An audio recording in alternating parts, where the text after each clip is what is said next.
Today, I want to share a powerful personal story of synchronicity and divine guidance. I've never shared it before, but trust me, you're going to want to hear it.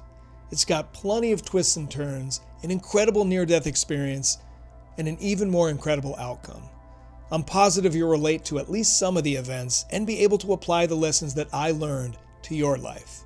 Now, this story is about what made me move all the way across the country from Baltimore, Maryland to Los Angeles, California, a city where I knew absolutely no one and had never been.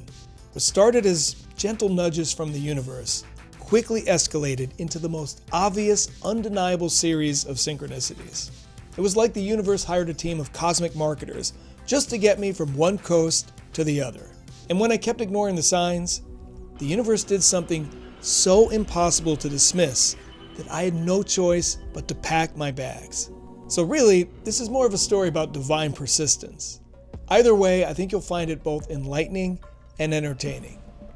But first, if you're new here, welcome. I'm Trill. I'm a conscious content creator and a high vibe music artist. If you've been following my Harmonic Convergence series, you know that each chapter explores a different frequency of the human experience. Right now, we're in Chapter 3, Trust, which is all about learning to believe in yourself and in the universe. Before I dive into the story, I want to talk about guidance. Because here's the thing, the universe, God, source, whatever you want to call it, is constantly communicating with us. We're never really walking through life alone, even when it feels that way. Guidance shows up in so many different forms. Sometimes it's that gut feeling you get out of nowhere. Sometimes it comes through vivid dreams that stick with you for days. Then there are the people who show up at exactly the right moment with exactly the right words. Or the stranger who says something that shifts your entire perspective. Lastly, there are signs. Those moments when you ask for guidance and suddenly you're seeing repeating numbers everywhere. Or a specific song keeps playing at pivotal moments. Or you keep encountering the same symbol over and over again. Another word for those kinds of signs, for that kind of divine guidance, is synchronicity. The term synchronicity, which was coined by psychiatrist Carl Jung, is defined as meaningful coincidences, events that are connected not by cause and effect, but by meaning and significance. The key difference between coincidence and synchronicity is that coincidences are random. They might make you go, that's interesting, but they don't impact you on a deeper level. Synchronicities, on the other hand, feel significant. Usually they're 1, part of a pattern, not just an isolated incident, but multiple related events that create a theme or message. 2, they feel personally relevant to what's going on in your life at that exact moment. And 3, there's often an emotional response. You feel moved, amazed, or like you're being spoken to directly. I believe it's one of the primary ways the universe communicates with us. It arranges circumstances and events that get our attention and point us in the right direction. I've experienced synchronicities throughout my life, but what I'm about to share with you was synchronicity on steroids. So let's go back to where it all began. I had just graduated high school in Maryland, and like most kids that age, I was trying to figure out what I was supposed to do next. I knew one thing for sure, I loved music. For several years, I was the lead songwriter and guitarist in a rock band with my friend Andy, who played bass.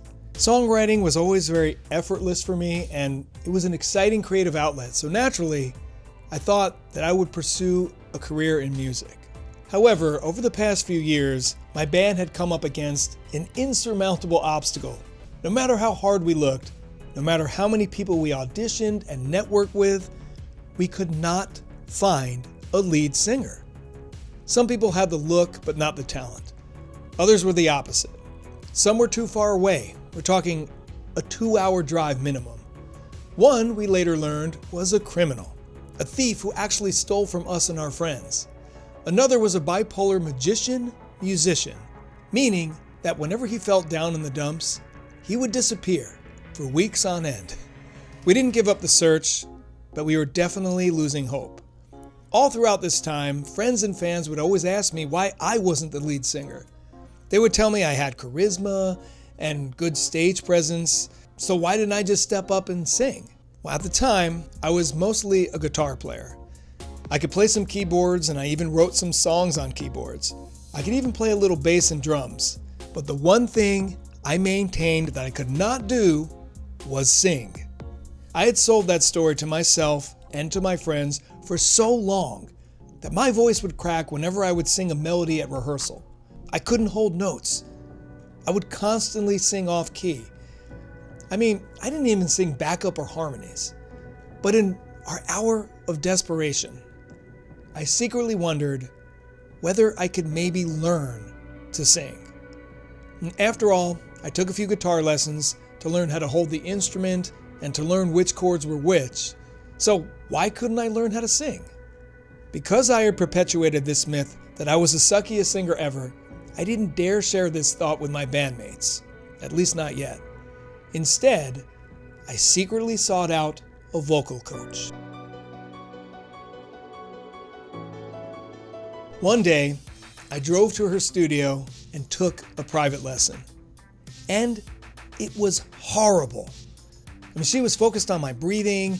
She tied a velvet belt around my stomach to monitor the intake of air. She used musical terms I didn't understand. I spent over an hour with her and never actually got to the singing part of my singing lesson. So yeah, after that, I found another teacher. Now he was better, but he kept doing the typical teacher thing where he played a chord on the piano and had me sing scales. Now keep in mind, I had never sung before, so I kept stumbling and missing notes, and he really wasn't very encouraging. So I walked away from both of those experiences feeling very deflated. I thought that there might be no one out there who could help me tap into my vocal potential. And by the way, Los Angeles wasn't even a blip on my radar. I was loving where I lived because I had 9 acres of pristine forest in my backyard and a river. I had a brand new Jeep Grand Cherokee and a close circle of friends. Moving was the last thing on my mind. But then, there was a startling development. The drummer in the band let us know that he was planning to move to Boston to attend Berklee College of Music. Now this didn't just rattle our comfort zones, it completely shattered them. This was the guy who started the band. He had been playing for 3 times as long as Andy and I, and we rehearsed in his basement. So again, out of desperation, I came up with a plan. I agreed to fund a recording session in a high-end studio so that we could record demos of our best 3 songs. This immediately got everyone fired up. But then came the burning question: who would sing on the demo? That's when I finally confessed that I had secretly taken a few vocal lessons. I assured them that I was getting better and better every day and that I would be ready for the studio, but I wasn't quite ready yet to sing in front of them. I guess I was hoping that I would figure out a way to rise to the occasion. The band agreed to keep an open mind, probably because they were psyched to go back into the studio. So we booked time and began to lay down tracks. As a band, we sounded better than ever. Every instrument was crisp and tight. However, when it was finally my turn to sing the lead vocals, I had a complete meltdown. I couldn't hit notes, I couldn't sing consistently. Sometimes I couldn't even remember the words. It was so embarrassing and frustrating. Eventually, I had to convince the band to give me some space and some more time to hone my skills. Now, since I was the one paying for the studio, I kind of had no choice. Luckily, the engineer was super cool and gave me a fully produced music demo that I could sing along to during the downtime. But perhaps the most amazing thing about this experience was that we learned that the engineer had just come back from a recording session in Los Angeles. During breaks, we would ask him questions about the city and the music scene, and he painted a pretty awesome picture. This conversation did 2 things. 1, it brought LA into my awareness for the first time. And 2, it took away some of the fear of the unknown. Suddenly, this faraway place seemed less intimidating and mysterious. And then, get this, I noticed a music magazine about the LA scene sitting on the coffee table in the studio. The engineer had brought it back with him from his trip. Inside was an article about a rock band who hired a 70-year-old vocal coach named Elizabeth to help their lead singer, as well as their guitarist and bassist, strengthen their voices for tour. It was an interesting glimpse into how the LA music scene worked and how record companies help their artists prep for live events. Fast forward a few weeks, and I was still reeling from the studio disaster. I was starting to feel like maybe I wasn't meant to be a singer. Then one day, when my family was out of the house, I decided to practice singing. That's when something truly bizarre happened. A little yellow bird flew right up to my bedroom window. The moment I stopped singing, she flew back to her nest. And this kept happening over and over again. I don't know why, but the name Calypso popped into my head, so that's what I called her. Calypso became my little cheerleader.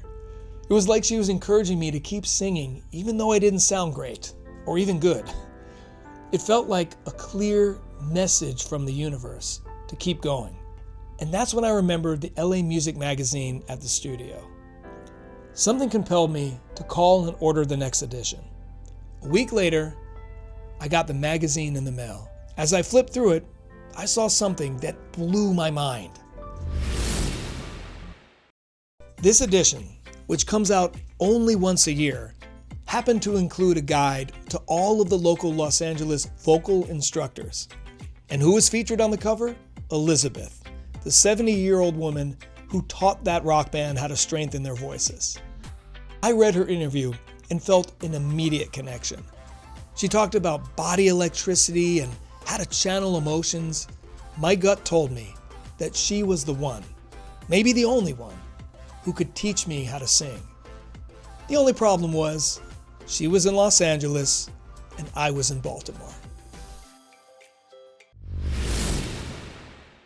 Around this same time, I was diving deep into spirituality and developing my intuition. I was already sensing creative forces around me, which is a story for another day, and I had already read a book called The Power of Your Subconscious Mind, which came to me through another synchronicity story. But then one day, I read an article about a psychic woman named Dorothy, who was coincidentally also in her 70s. Now, she was helping police departments solve mysteries in Colorado. I was so fascinated by her and her abilities. I just had this feeling that she and I could relate on a deeper level. But the article didn't have any contact information, so I just figured that was that. What happened next was like something out of a sci-fi treasure hunt movie. I started receiving clues through a series of visions and intuitive impressions, sometimes while I was astral planing, meditating, or in a flow state. And what made this even stranger was that I had a strong feeling that Dorothy, the psychic detective from Colorado, was somehow contributing to these visions. Regardless, these clues ultimately led us on an incredible scavenger hunt. I wish I could remember every detail, but it's been a long time. What I do remember is driving along backcountry roads and through suburban neighborhoods far outside of our town that neither of us have ever been to before, searching for 5 homes that matched specific snapshot visions I had received in meditation. Each one had a set of numbers that I was supposed to write down. Somehow, some way, these numbers would equal infinity. In other words, the number 8. I described each of these 5 locations in stunning detail to my friend before we got in his car and drove off. And by the way, I navigated to each location using only my intuition, most of the time without even looking outside the window. The first home had an orange swing hanging between 2 tall trees. The second had a black and white staircase that led to a little red barn. The third had a giant weeping willow with a heart carved into it. The fourth home had a wooden trellis draped with flowers that led from the street down a path to a downlot home. Finally, the fifth house had a barrel of what looked to me like Grateful Dead Dancing Bear stickers poking out of it. Though, admittedly, that vision was the least clear. So, Andy and I drove from home to home, guided completely by my intuitions. And at each address, we would write down the numbers that we saw, which ranged from 1 to 3 numbers. But we could not find the last house. We drove up one street, it was a dead end. We drove up another, it had 2 houses and neither had a barrel in front of it. That's when I had a feeling that it was on the other side of the hill. So we drove around it and then up another street. At the end of the road was a private driveway. Though we both felt very uneasy, we knew that it had to be the last house. So we slowly crept up the driveway in his car. We were so worried that the owners would come rolling up behind us and give us hell. But luckily they didn't. And finally, we made it to the house and saw the barrel. However, there were no Grateful Dead Dancing Bear stickers in it. But as we got a closer look, we saw these purple and yellow flowers that were springing out of the barrel, and they looked exactly like the dancing bears. We wrote down the address, which was 303, and zoomed out of there. When we got back to our neighborhood, we busted out the list of numbers and stared at them in total confusion. I mean, how does the number 8 relate to the list? There wasn't even an 8 on it. And there were 10 numbers total, not 8. That's when Andy had the brilliant idea of adding all of the numbers together, which is what you do in numerology. Large numbers are added and then reduced until you get a single-digit number, 1 through 9, or a master number, like 11, 22, or 33. So we went through the process and were absolutely amazed to discover that the 10 numbers, when added up, all added up to the number 8. I mean, this was definitive confirmation that our scavenger hunt was legit.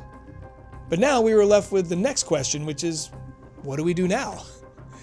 We looked at each of the numbers carefully, and eventually, after some debating, we kind of thought that it could be a phone number, which was especially eerie since the address of the last house was 303, which is an area code in Colorado, the state in which Dorothy lives. Now our minds weren't just blown, they were melted.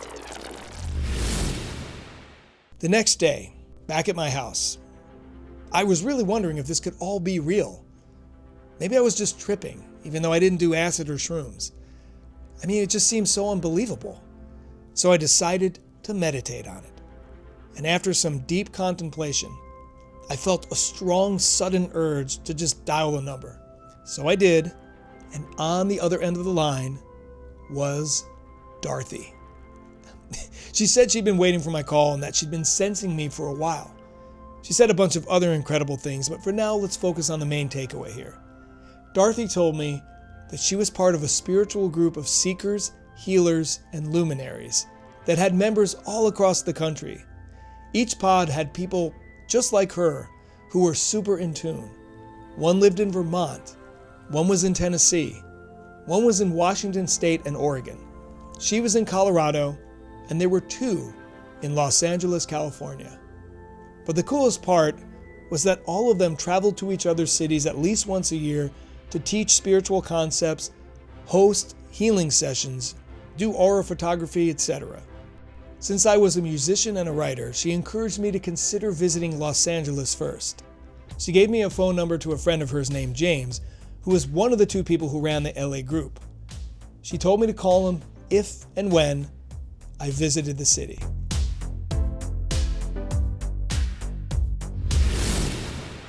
So here I am, with all of these signs pointing to Los Angeles. I found an amazing vocal coach, a spiritual group that could help me grow. And I've got Calypso encouraging me to keep singing. It was pretty obvious what the next move was, right? Well, yeah. But I hesitated. My father had painted a pretty grim picture of LA.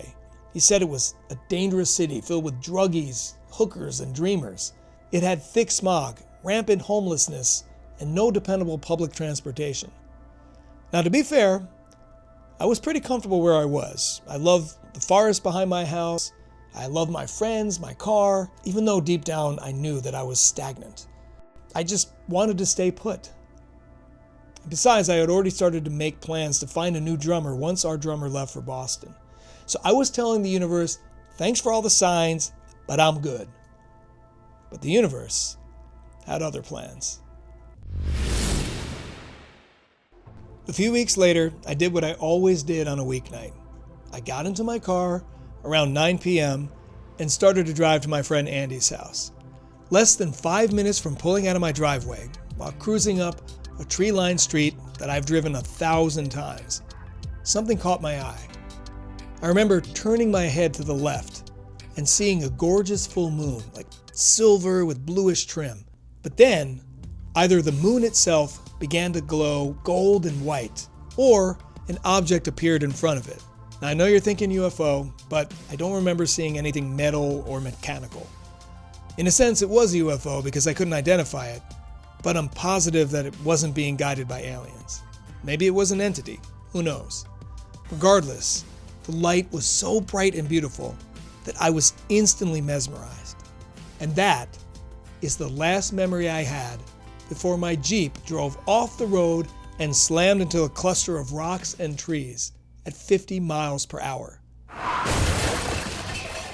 I remember briefly waking up and seeing the face of a first responder. The next thing I know, I'm in the hospital with stitches in my neck, suffering from short-term memory loss. You know that movie 50 First Dates with Adam Sandler and Drew Barrymore? There's a character that Adam met who could only remember new information for about 2 minutes before he would forget it. That was me for 3 days straight, until finally I was back to normal. But here's the real bizarre part. The doctor told me that if it wasn't for me wearing a seatbelt, I would be dead. Andy and my 2 friends who were visiting me at the hospital, we all exchanged shocked and confused glances after he said that. And the reason is this. And by the way, keep in mind this was a long time ago when I was 18 or 19 years old, but I had a bad habit of never wearing my seatbelt. I always found it too constricting and uncomfortable. And I would only put it on when my parents were around or if I saw a police car.